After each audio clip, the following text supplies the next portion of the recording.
Hello, welcome. This is the very first lecture of the course Real Analysis 1, MAT221.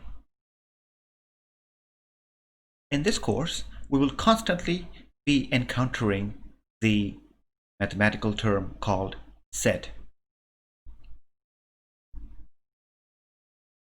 What is a set?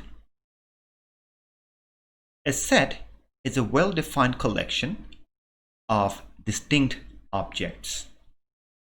For example, the set of numbers, the set of colors, the set of students, the set of brachio students, the set of the students of my course MAT221.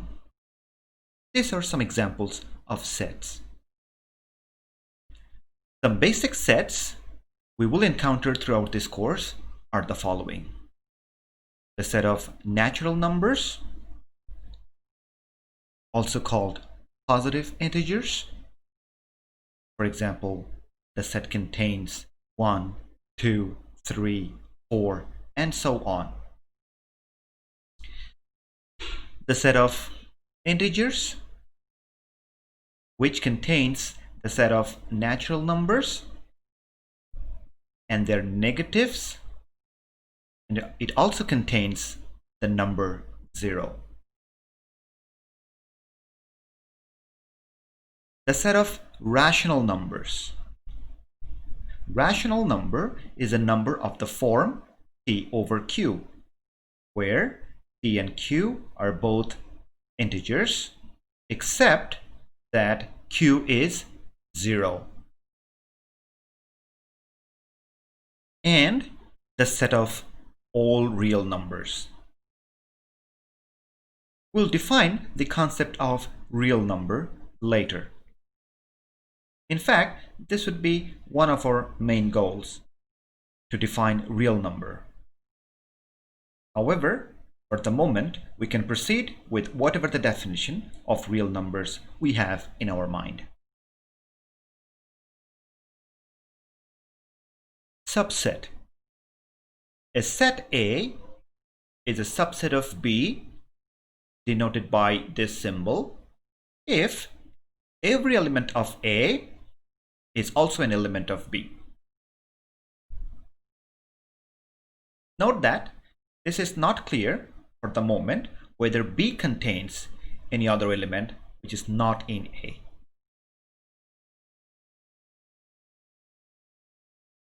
To make this concept clear, we'll have the next definition.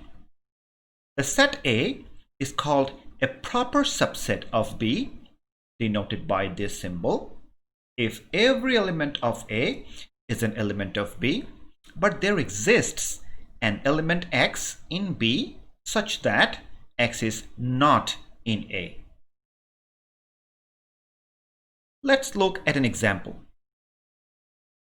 Suppose A is a set with elements 1, 2, and 3, and B is a set with elements 1 to 5. Then we see that A is a proper subset of B. Since there is some element in B, for example 4, which is in B, but 4 is not in A. Similarly, there is another element in B which is not in A.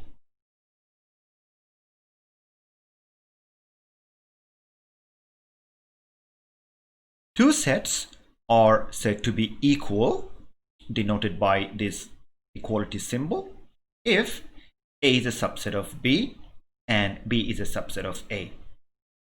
This means every element in A is also an element in B, and every element in B also an element in A. By definition, the empty set is a subset of every set. An empty set contains nothing, so we often denote an empty set by this Greek letter phi, also called phi. be careful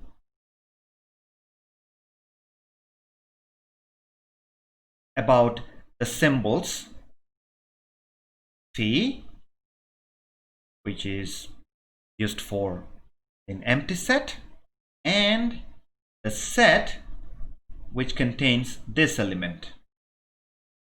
So this is an empty set. This is, however, not an empty set. This set contains an element. For that reason, it is not an empty set, but the element itself is an empty set. So this is not an empty set. In terms of curly braces, we can also denote an empty set by this symbol. So these two symbols are equivalent. This is an empty set, empty set. Set operation. Union. The union of two sets A and B, denoted by this symbol, this is called a cup symbol. A cup B is defined by this. So the set A union B is a set of all such elements X which are in either A or in B, or possibly in both sets. Let's look at an example. Suppose A is a set with these three elements and B is a set with these three elements. So their union is this set.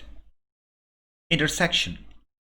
The intersection of two sets A and B, denoted by this symbol, where this is called a cap, is defined by the set of all such X such that X is in A and X is also in B.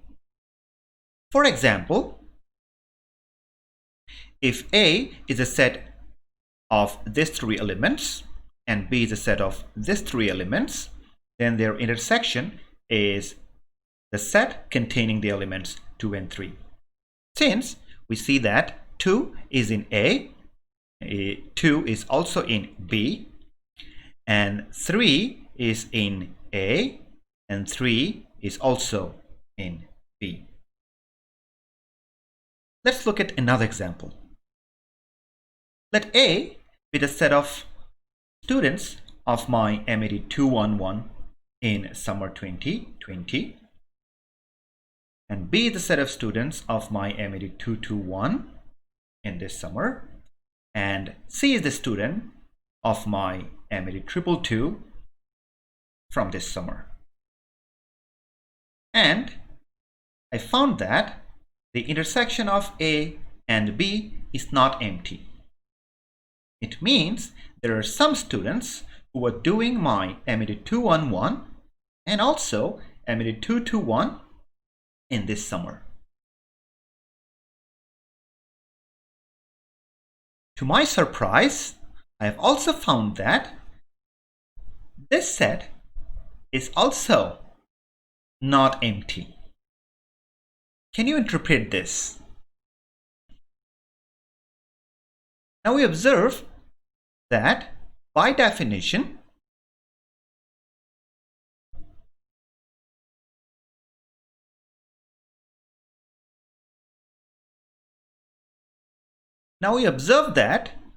definition, A is a subset of A union B and B is a subset of A union B. So any set is a subset of the union of any other set with itself. Similarly, the intersection of A union B is a subset of A, and the intersection of A union B is a subset of B. You can have the Venn diagrams to see whether this is true.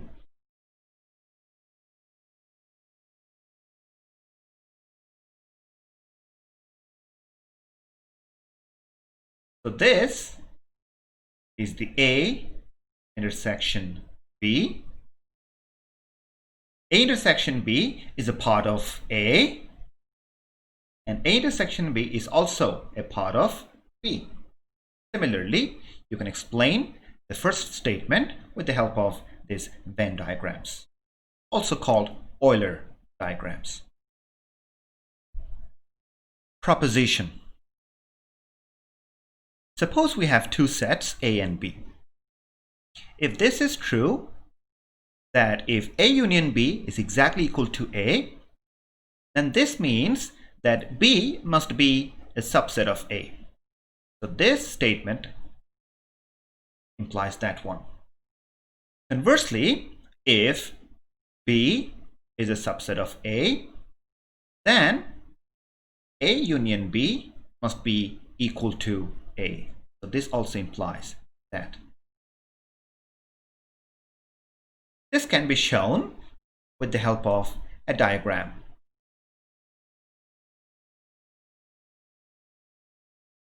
Suppose we have two sets, A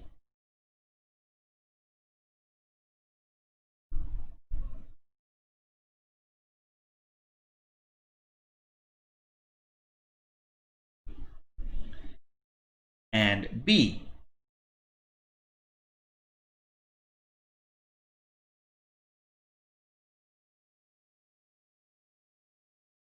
And B.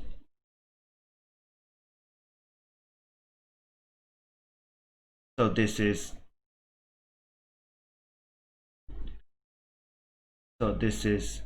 B,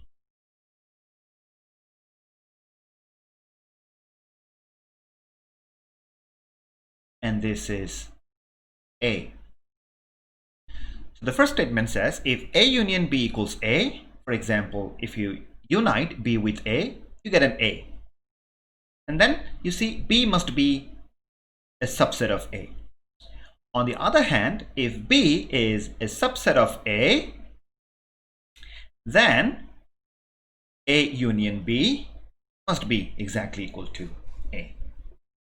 This can also be proved with a proper mathematical argument. The next proposition. If A is a subset of C and B is a subset of D, then A union B must be a subset of C union D. Similarly, if A intersection B would be a subset of the set C intersection D. Let's try to prove the statement 1. Consider an element X in the set A union B. Then by definition, X must be an element of A, or X must be an element of B. This implies that X must be an element of C, because since X is in A and A is a subset of C, so X must be in C also. If X is in B, then X must be in D, since B is a subset of D. Therefore, since X is in C or X is in D, this can be put into a cup symbol. So X must be in C union D. And this proves the assertion. Similarly, one can try to prove the statement 2. Disjoint set. Two sets, A and B, are called disjoint if their intersection is an empty set. For example, if A is a set with these 3 elements and B is a set with these 4 elements, then their intersection is an empty set. Hence, A and B are disjoint sets. Complement. If A is a subset of some universal set X, then the complement of A is denoted either by this symbol, where this is called set minus,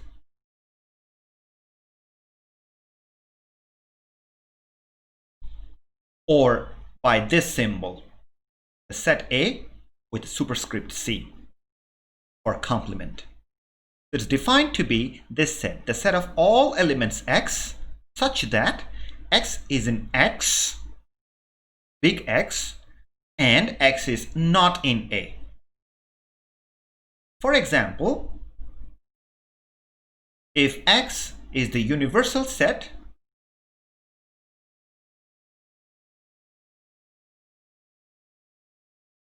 and A is a subset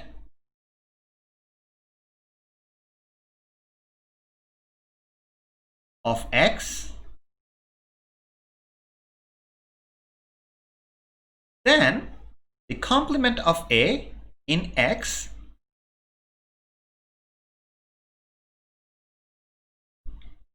is the element, all the element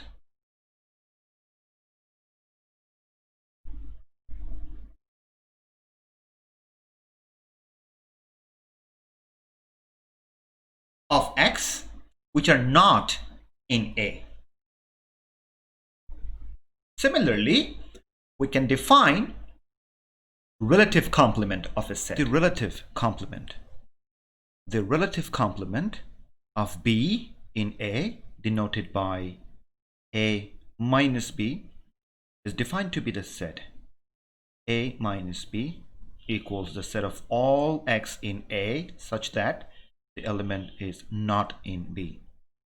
For example, the relative complement of B in A is a set of all elements which are in A but not in B. For example, if we remove all the elements from A that are also in B, for example 2 and 3, we are left with 1. So this is the relative